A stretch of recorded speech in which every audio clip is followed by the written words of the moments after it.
स्वागत है।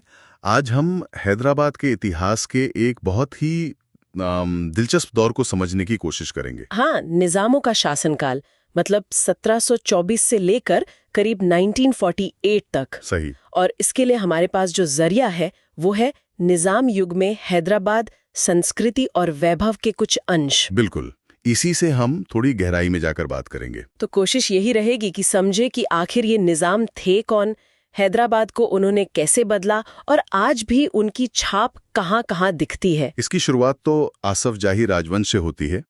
मीर कमरुद्दीन खान, जिन्हें निजामुल मुल्क भी कहते हैं, उन्होंने 1724 में इसकी नींव रखी। अच्छा, ये वो वक्त था जब मुगल हुकूमत कमजोर हो रही थी। हाँ बिल्कुल। और फिर इस राजवंश ने, अब देखिए, करीब 224 साल हुकूमत की यहाँ। 224 साल। और एक बात जो हमेशा ध्यान खींचती है वो ये कि हैदराबाद तब भारत की सबसे अमीर रियासतों में था। हाँ, और सातवें निजाम मीर उस्मान अली खान, उनके बारे में तो कहा जाता है कि वो दुनिया के सबसे अमीर इंसान थे। अमीर तरीन। तो जाहिर है इसका शहर पर बहुत असर पड़ा होगा। विकास कैसा था उस दौर में? हाँ बिल्कुल, शहर काफी बदला। देखिए, भव्य महल तो बने ही, लेकिन साथ में सड़कें काफी प्लान करके बनाई गईं। और रेलवे, निजाम स्टेट रेलवे उस जमाने का एक बहुत बड़ा प्राइवेट नेटवर्क था। रेलवे यानी कनेक्टिविटी बढ़ी, व्यापार बढ़ा होगा। जाहिर है। और सिर्फ यही नहीं, कई बड़ी संस्थाएं भी बनी, जैसे 1918 में उस्मानिया यूनिवर्सिटी। हाँ, उस्मानिया का नाम तो बहुत सुना है। और हाईकोर्ट की जो इमारत है आज, वो भी उसी दौर की है। फिर उस्मानिया जनरल अस्पताल। अच्छा। और 1937 के आसपास बेगमपेट एयरपोर्ट भी शुरू हुआ। तो ये सब दिखाता है कि शहर मॉडर्न हो रहा था। और वो अमीरी वाली बात, सातवें निजाम की, वो जैकब हीरे वाला किस्सा क्या है? हाँ, वो किस्सा मशहूर है। कहते हैं कि जैकब डायमंड, जो दुनिया के बड़े हीरो में से एक है, उसे वो बस एक पेपर वेट जैसे इस्तेमाल करते थे। Paperweight? कमाल है। ये तो कल्पना से भी परे है। रात बहुत कुछ। तो ये तो हुई दौलत और विकास की बात। लेकिन संस्कृति, जबान, उस पर क्या असर हुआ? असर तो गहरा था। उर्दू और फारसी अदब, खासकर शायरी को दरबार में बहुत तवज्जो मिली। अच्छा। शायरों, अदीबों को पनाह मिलती थी। और यहाँ की जो खास बात है वो है मिली जुली तहजीब। हाँ, गंगा जमुनी तहजीब। बिल्कुल, हिंदू मुस्लिम संस्कृतियों का मेल दिखता था। कला में, पढ़ाई लिखाई में, हुकूमत में भी दोनों समुदायों का योगदान था। और वो दक्खनी उर्दू का जिक्र आता है अक्सर, वो क्या चीज है? दक्खनी उर्दू यहीं दक्कन में पनपी। इसमें उत्तर भारत की खड़ी बोली उर्दू के साथ तेलुगु, मराठी, कन्नड़ के शब्द और लहजा मिल गए। अच्छा, तो एक अलग फ्लेवर आ गया उसमें। हाँ, एक अलग मिठास, एक अलग पहचान, जो आज भी हैदराबादी बोली में सुनाई देती है। दिलचस्प। और इमारतें, कौन कौन सी इमारतें आज भी उस दौर की याद दिलाती हैं? कई हैं, जैसे चौमहल्ला पैलेस। हाँ, वो तो देखा है।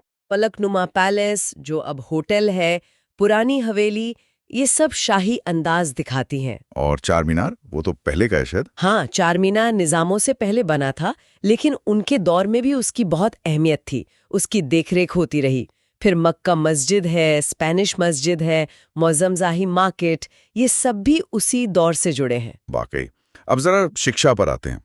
उस्मानिया यूनिवर्सिटी का आपने जिक्र किया, उसकी क्या खासियत थी? उस्मानिया यूनिवर्सिटी का बनना एक बहुत बड़ा कदम था। और खास बात ये कि ये शायद पहली यूनिवर्सिटी थी भारत में जहां पढ़ाई का मीडियम उर्दू रखा गया। अच्छा, ये तो बड़ी बात है उस वक्त के हिसाब से। हाँ, भाषा और पहचान के नजरिए से ये अहम था। इसके अलावा भी स्कूल, कॉलेज, लाइब्रेरी, अस्पताल बने और स्कॉलरशिप्स भी दी जाती थी। स्कॉलरशिप्स? हाँ, वजीफे।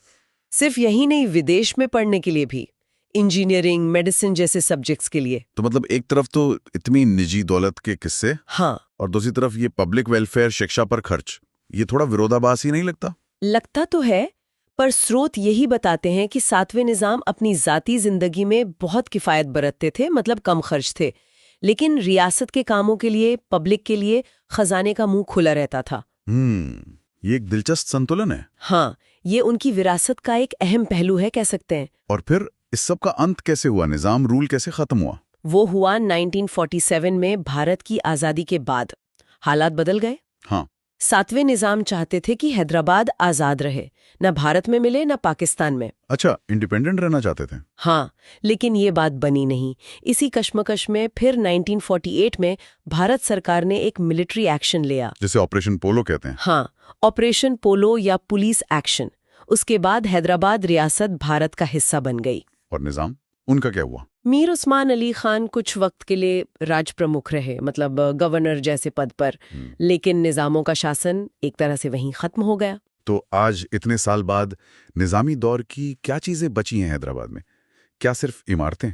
नहीं, सिर्फ इमारतें नहीं, बहुत कुछ है जो रोजमर्रा की जिंदगी में शामिल है, जैसे हैदराबादी खाना, हाँ, बिरयानी, हलीम, खुबानी का मीठा, ये सब उसी दौर की देन है। जबान में वो हैदराबादी लहजा, मुहावरे। हाँ, वो अंदाज तो अलग है। बिल्कुल। फिर पहनावा, शेरवानी, मोतियों का इस्तेमाल, औरतों का वो खास खड़ा दुपट्टा पहनने का तरीका, ये सब उसी कल्चर की निशानियां हैं। तो मतलब ये सिर्फ इतिहास की बात नहीं, आज भी जिंदा है। हाँ, बिल्कुल। और शायद सबसे बड़ी चीज है एक गर्व की भावना अपनी अलग नवाबी तहजीब पर, अपने इतिहास पर। ये हैदराबादियों में आज भी दिखता है। तो अगर हम संक्षेप में कहें, निजामी युग ने हैदराबाद को सिर्फ दौलत और इमारतें ही नहीं दी, नहीं, बल्कि एक अनूठी पहचान दी, कल्चर, भाषा, रहन सहन, जो आज तक कायम है। हाँ, बिल्कुल सही। और अंत में एक सवाल शायद सोचने के लिए छोड़ा जा सकता है, हाँ? कि किसी शासक की विरासत, उसे हम कैसे देखते हैं? क्या उनकी बेहिसाब निजी दौलत ज्यादा मायने रखती है, या वो काम जो उन्होंने जनता के लिए किए, संस्थाएं बनाए, या फिर असल कहानी इन दोनों के बीच के उस मुश्किल संतुलन में छिपी है? ये वाकई सोचने वाली बात है। इस पर विचार किया जा सकता है।